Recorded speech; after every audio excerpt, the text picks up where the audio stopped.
வணக்கம் திரு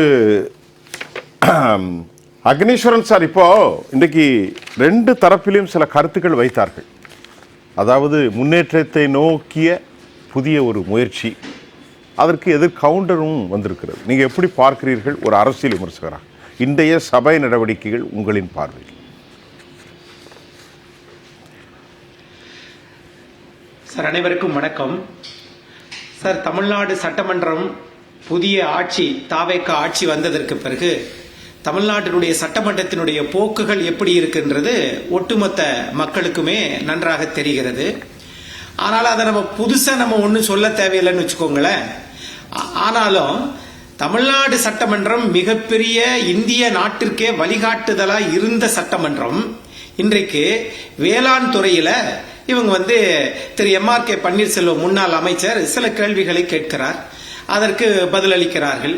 இப்ப என்னன்னா, வெற்றி வெற்றி என்று சொல்லுகிறார்களே ஒழிய இவர்கள் இதுவரை எதில் வெற்றி அடைந்திருக்கிறார்கள்? நான் சொல்லுவது தேர்தலுக்கு பிறகு நீங்கள் மக்களை சமூக வலைதளங்களை பயன்படுத்தி இந்த நாட்டில் ஆட்சி பிடித்திருக்கிறீர்கள். எனக்கு முன்னாடி பேசிய நண்பர் கூட சொன்னார், நாங்கள் ஒரு மேண்டேட்டரி எங்களுக்கு கிடைச்சிருக்குது அப்படின்னு சொன்னார். மேண்டேட்டரி இல்ல சார், மைனாரிட்டி அரசாங்கம், கூட்டணி கட்சிகளின் சேர்த்து ஒரு அரசாட்சி அமைக்கப்பட்டிருக்கிறது. இது ஒன்று. இரண்டாவது, நீங்க வேளாண் பட்ஜெட்ல எல்லாமே சொன்னது எல்லாமே அதிமுக திமுக போட்ட அந்த வேளாண் இதுல இருந்துதான், திமுக வந்ததுல இருந்துதான் நீங்க புதுசா சொல்லிருக்கீங்க. அது பெயர் மாற்றமா இல்லையான்றத மக்களுக்கே நம்ம விட்டுருவோம். நம்ம புதுசா இந்த அரசாங்க விமர்சிக்கிறதுக்கு நான் விரும்பவில்லை. ஆனால் செயல்கள் என்று வருகிற போது அதுல செயல்கள் என்ன காட்டியிருக்கிறீங்கன்றதான முக்கியம். எண் ஒன்று, நீங்க வேளாண் பட்ஜெட் போடுறீங்க, கரெக்ட். நீர்ப்பாசனத்தை பத்தி ஆறு ஏரி குளம் கண்மாய் இவைகளில் நீர்வரத்தை பெருக்குவதற்கு ஏதாவது வேளாண் துறை அமைச்சர் சொல்லியிருக்கிறாரா? இல்லைங்க. சரி, ரெண்டாவது, நீங்க ஆட்சிக்கு வருவதற்கு முன்னாடி டன்னுக்கு நெல்லுக்கு 3500 ரூபாய், கரும்புக்கு 4500 ரூபாய் என்ன அறிவிப்பு? சரி, அது ரெண்டு. மூணாவது, தமிழ்நாட்டில் இதுவரைக்கும் சார் முதல்ல வேளாண் பண்ணணும்னா ஒன்னு மின்சார ஒன்னு தண்ணி வேணும். தண்ணியை பத்தி இந்த வேளாண் பட்ஜெட் சொல்லவே இல்லை. அடுத்து மின்சார வேணும். தமிழ்நாட்டில் இதுவரைக்கும் இந்த இலவச மின்சாரம் கேட்டு விண்ணப்பித்திருக்கிறவர்கள் மனு கொடுத்திருக்கிறாங்க 2 லட்சம் பேர்.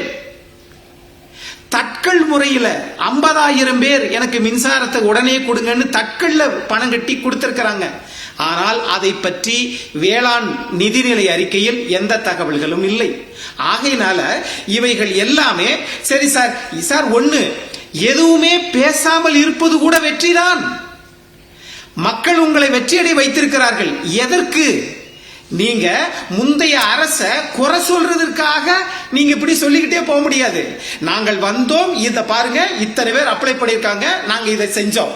இதுக்கு முன்னாடி ஆட்சி 1 லட்சம் பேருக்கு இலவச மின்சாரம் உடனே அந்த அரசுல கொடுத்தாங்க, நாங்க பாருங்க 2 லட்சம் பேருக்கு கொடுத்தோம். அது செயலில் காட்டினால் Royal salute to CM sir.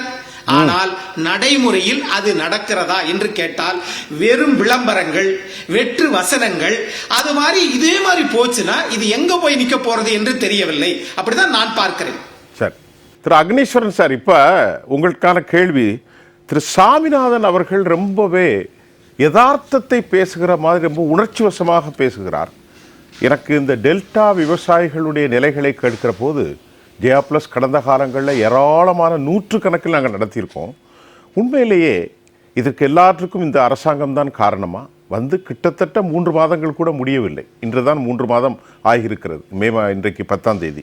அதற்குள் இதையே நீங்கள் குறையாக வைக்கிறது எப்படி என்ற ஒரு கேள்வி வைக்கின்றேன். அதாவது சார், 80 ஆண்டு கால சுதந்திர இந்தியாவில் தமிழ்நாட்டில் 3 கட்சி ஆண்டு இருக்குது. காங்கிரஸ், திமுக, அதிமுக. 4வது கட்சி ஆட்சிக்கு ஒரு 80 நாள் ஆயிருக்குது. அதனால 3 கட்சி ஆண்டதுல பிழைகள் அல்லது முன்னேற்றங்கள், இத ரெண்டையும் சேர்த்து 80 நாள் தான் ஆச்சு.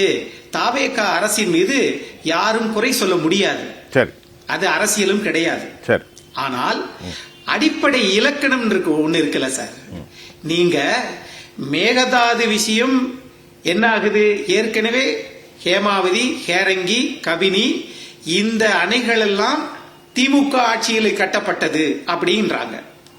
இப்போ என்ன நடக்குதுன்னா, அது பத்தி பேசாம தமிழ்நாட்டின் எல்லையிலிருந்து 4 கிலோமீட்டர்ல இன்னைக்கு மேகதாடு அணை கட்ட போறாங்க. அது ஏறத்தாழ 67 அடி. இதுக்கு முன்னாடி இருந்த 3 அணைகளும் 200 கிலோமீட்டருக்கு அப்பால இருக்குது. ஆனா இது அப்படி அல்ல. ஆனால் நீங்க ஆட்சிக்கு வந்ததுக்கு பிறகு 80 நாளையில உங்களை நாங்க குறை சொல்லல, ஆனால் பேசாமலே இருக்கிறீர்களே அப்படின்னா அத பத்தி தெரியலையா அல்லது அக்கறை இல்லையா? சரி, அப்ப யாரை நீங்கள் வஞ்சிக்கிறீர்கள் அல்லது நிந்திக்கிறீர்கள்? வேண்டுமானால் அடுத்த ஜென்மத்துல விவசாயிகள் சாப்பிடட்டுமா, உழுகட்டுமா, தண்ணீர் வரட்டுமா? அதுக்கு அது பொருள் அல்ல. நீங்க போறேன்னு சொன்னீங்க, தமிழக அரசின் செய்தி. ஆனா அங்க என்ன ஆகுதுன்னா வர வேணாங்கிறாரு. அப்ப இவ்வளவு சூழ்நிலைகளுக்கு நடுவுல இன்று வரை அமைதியாகத்தான் இருக்கிறார். சரி, முதல் தனி தீர்மானம் போட்டாங்கல்ல மேகதாட்டுக்கு, அதுல என்ன சொல்றாங்க? எதிர்க்கட்சி தலைவர் திரு உதயநிதி ஸ்டாலின் அவர்கள் சொன்னதை, இது தமிழ்நாட்டினுடைய முதலமைச்சர், அவர் விரிச்ச வலையில இவர் போய் விழுந்துட்டாரு.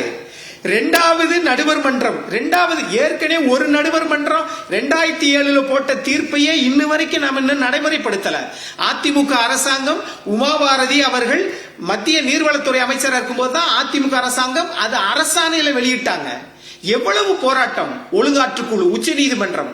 அப்போ இவ்வளவு பிரச்சனைகளுக்கு பிறகு இப்போ இன்றைக்கு அமைதியாக இருக்கக்கூடிய ஒரு முதலமைச்சர் வந்திருக்கிறார்கள் என்றால், இப்ப 80 நாளில ஏதாவது பேசியிருக்கலாமே, செய்யலையே.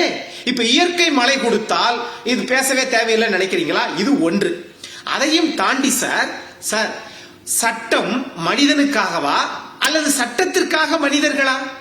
உச்ச நீதிமன்றம் வனத்துறைக்கு உத்தரவிட்டிருக்கிறது. வருசநாடு, வாளிப்பாறை, முத்தாலாம்பாறை, இது எல்லாமே சேர்த்து, மயிலாடும்பாறை, இது எல்லாத்தையும் சேர்த்து 6 மாத காலத்திற்குள் அங்கு 200 ஆண்டுகளாக வாழ்ந்த மனிதர்கள் ரேஷன் அட்டை வச்சிருக்கிறாங்க, பட்டா நிலம் வச்சிருக்கிறாங்க, விவசாயம் பண்றாங்க. அவர்கள் காலி செய்ய உத்தரவிட்டிருக்கிறது தமிழ்நாடு வனத்துறை அமைச்சரும், தமிழ்நாடு முதலமைச்சரும், தமிழ்நாடு சட்டத்துறை அமைச்சரும். இது பற்றி உச்ச நீதிமன்றத்தில் சீராய்வு மனு தொடுத்து போறாங்களா? அப்போ இது 2வது. 3வது உணவுத்துறை அப்படின்னு வருகிற போது, வேளாண் துறை அப்படின்னு வருகிற போது சார், இன்னைக்கு நாம சாப்பிடுறது எல்லாமே கடமைக்கும் சத்தில்லாததையும் சாப்பிடுகிறோம். உலகத்துக்கே தெரியும் மஞ்சள் புற்றுநோயை குணப்படுத்தும்னு. அது ஈரோடு தான் மஞ்சளை உற்பத்தி செய்வதில் இந்தியாவிலே முதலிடம். ஆனால் வருத்தத்தோட செய்தி என்ன தெரியுமா? ஈரோட்ல தான் புற்றுநோய் அதிகமாக இருக்கிற மாவட்டமா இருக்குது. எப்படிப்பா? மஞ்சளை சேர்த்தா புற்றுநோய் வராது, ஆனா ஈரோட்டு மக்களுக்கு புற்றுநோய் அதிகமா வருது எப்படின்னு கேட்டால், நண்பர்களே, தோழர்களே, சாமிநாதன் போன்றோர்கள் மக்களுக்காக உழைக்கிறாங்க. ஆனால் இந்த குர்குமின் இருக்கு இல்லையா, அந்த மஞ்சளை அதை அரைக்கும் போது உள்ளுக்கு இருக்கக்கூடிய குர்குமின் என்று சொல்லக்கூடிய சத்தை மட்டும் உறிஞ்சி அதை அயல் நாட்டிற்கு ஏற்றுமதி செய்கிறோம். அதனுடைய கழிவு பொடியைத்தான் நாம் சமைக்கிறோம், முகத்துக்கு போடுகிறோம். அப்படிப்பட்ட நாட்டில் வாழ்கிறோம். இதை வேளாண் துறை அமைச்சர் இதை பத்தி நடவடிக்கை எடுக்கணுமா வேண்டாமா? இல்லை. அப்போ சரி, எல்லாமே இனிமேலுக்கு MNC கம்பெனி தான் இந்த நாட்டில் அரசியல் கட்சிகளாக இருக்கட்டும், நாடா இருக்கட்டும், எல்லாமே. ஹர்மூஸ் தீவுல ஏன் அங்க ஒரு ஒரு கேஸ் கப்பலை நிப்பாட்டுனா இங்க டீ வேலை 15 ரூபா ஆகுது. 10 ரூபாய் இருந்தது 12 ரூபாய் 15 ரூபாய் ஆயிருச்சு. அப்போ ஹர்மூஸ் தீவுல நிப்பாட்டுனா இங்க அடி விழுகுது பாருங்க.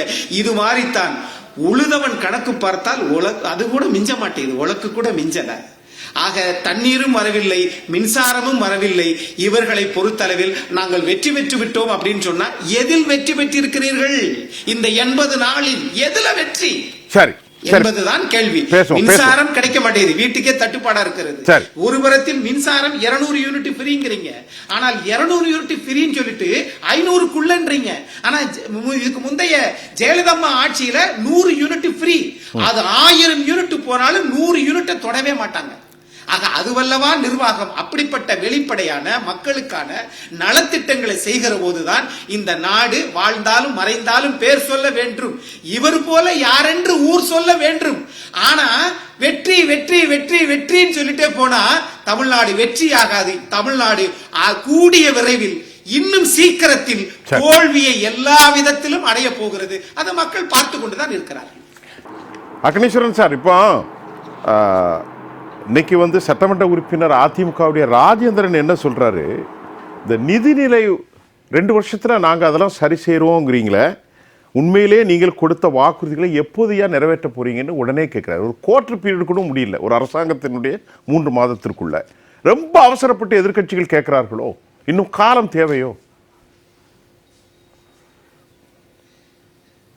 அக்னீஸ்வரன் சார், நிதிநிலை அறிக்கை அப்படிங்கிறது இவங்க இதுக்கு முன்னாடி ஆண்ட கட்சிகள் எல்லாம் தப்பு பண்ணிட்டாங்க, நாங்க அது எல்லாத்தையும் சரி பண்றோம் அப்படின்னு சொல்லிட்டு தானே மக்கள்கிட்ட வாக்குறுதி கொடுத்து அதன் அடிப்படையில தானே மக்கள் உங்களுக்கு ஓட்டு போட்டாங்க. சரி, இப்ப வந்ததுக்கு பிறகு இல்ல 80 நாள் தான் ஆச்சு, இல்ல நாங்க எல்லாத்திலயும் வெள்ளை அறிக்கை கொடுக்கிறோம். அப்போ ஆட்சிக்கு வர்றதுக்கு முன்னாடி நாங்க தமிழ்நாட்டை சரிப்படுத்திடுவோம் சொன்னீங்களா, அது எப்படி? இதெல்லாம் தெரியாம தான் சொல்லிட்டீங்களோ சார். 10,65,000 கோடி திமுக ஆட்சி காலத்துல வாங்கினது உண்மை. திமுக மட்டும் கிடையாது, 52 இருந்து காங்கிரஸ், திமுக, அதிமுக எல்லாம் சேர்த்து. ஆக கடந்த 70 ஆண்டுகளாக வாங்கியது 10,65,000 கோடி. ஆனால் கடந்த 2 மாசத்துல தாவேக அரசு வாங்கிய கடன் 21,000 கோடி 2 மாசத்துல. அப்ப இன்னும் 10 மாசத்துல எவ்வளவு வாங்குவாங்க? அப்ப கடனையும் வாங்கிக்கிறீங்க, கடன் இருக்குன்னு சொல்றீங்க, முன்னாடி ஆட்சி சரியில்லைன்றீங்க. அப்ப நீங்க என்ன சொல்ல வரீங்க மக்களுக்கு? மீண்டும் கடைசி என்ன சொல்லுவாங்கன்னா, முன்னாடி செஞ்ச ஆட்சியாளர்கள் சரியில்லை, அதுக்கு 5 வருஷம் போதாது, பத்தாது, என்ன திரும்ப ஒரு 5 வருஷம் ஓட்டு போட்டு ஜெயிக்க வைங்கன்னு சொல்ல போறாங்க.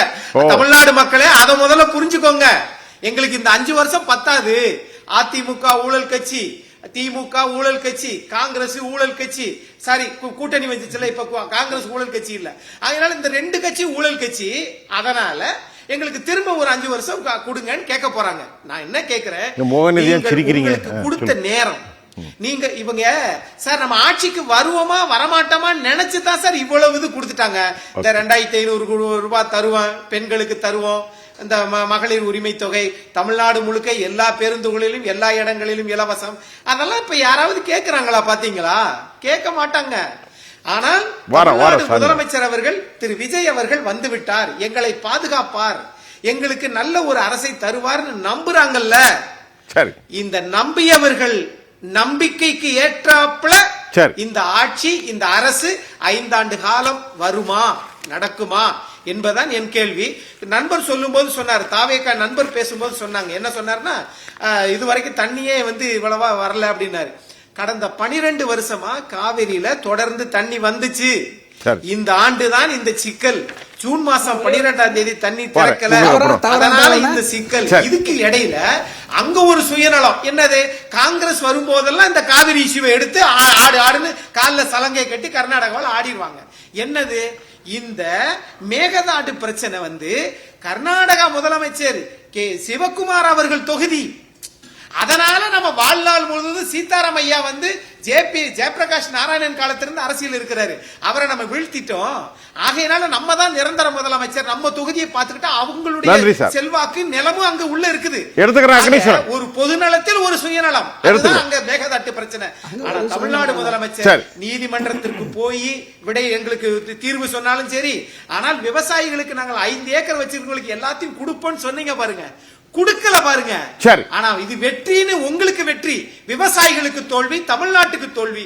ஆகவே தாவேக அரசு இந்த விளம்பரம் பண்றதை விட நிறைய பேசி மயக்கிறதை விட தயவு செய்து உங்களை மன்றாடி கேட்கிறேன். நன்றி. பேசுவோம், செயலில் இறங்கு, பேசுங்கள்.